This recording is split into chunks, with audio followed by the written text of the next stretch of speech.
Hello and welcome to Introduction to Litigation. My name is Shane Scott. I am a partner with Chase & Lamparello, Mellon & Capuzzo. We are a law firm located in Secaucus, New Jersey, which is about 15 minutes away from MetLife Stadium, which may or may not be exciting to you depending on whether or not you're a football fan, because that's where the Jets and the Giants play. But we're not here to talk about sports. We are here to talk about litigation. That's an area that I've practiced in for 10 years, and I'm very excited to talk to you about litigation today. What we're going to discuss today is what is litigation, what are the most common types of litigation, and what are the steps of litigation. What is litigation? Webster's dictionary defines litigation as the act, process, or practice of settling a dispute in a court of law. And Black's Law Dictionary defines it as the process of carrying on a lawsuit.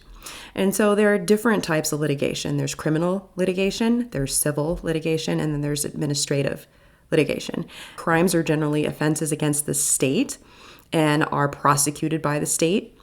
Civil cases are involving disputes among individuals or commercial entities. And then administrative law refers to the body of law that regulates the operation and procedures of government agencies. So I have experience in all three of these.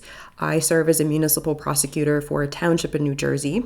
It's common for someone to serve as a municipal prosecutor part-time and then to have a full practice, which is what I do. So I have part-time municipal prosecution duties in the town, and then the other 80% of my practice is civil litigation. This is unlike a state prosecutor who has a full-time job and handles indictable offenses and crimes.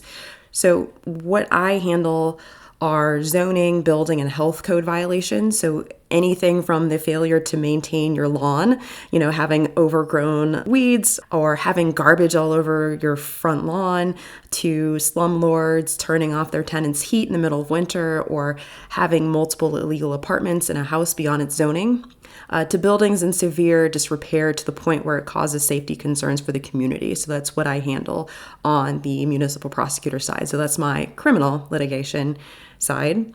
And then in the civil side, I represent municipalities in various matters.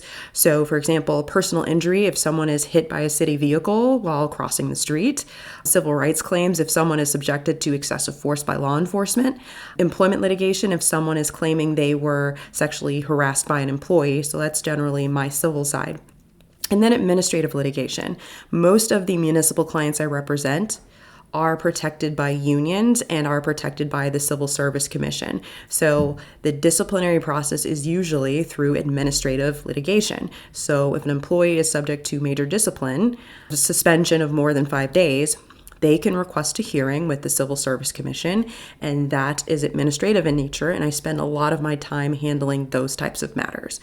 One thing that sets these various types of law apart are their burdens of proof. Beyond a reasonable doubt, if there is a criminal case, the prosecution bears the burden of proving that the defendant is guilty beyond all reasonable doubt. So this means that the prosecution must convince the jury that there is no other reasonable explanation that can come from the evidence presented at trial. In other words, the jury must be virtually certain of the defendant's guilt in order to render a guilty verdict. Next is clear and convincing evidence. So this means that the evidence is highly and substantially more likely to be true than untrue, and the judge must be convinced that the contention is highly probable. This standard is employed in both civil and criminal trials. On the civil side, claims that involve family law paternity, fraud cases, wills and estates matters.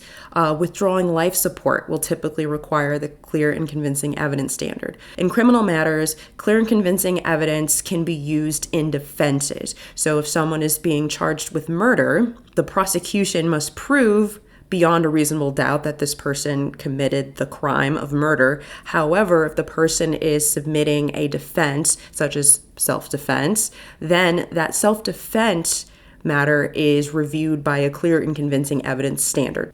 The final burden of proof is preponderance of the evidence. So the burden of proof is met when the party with the burden convinces the judge that there is a greater than 50% chance that the claim is true. So this is the burden of proof in most civil and administrative matters.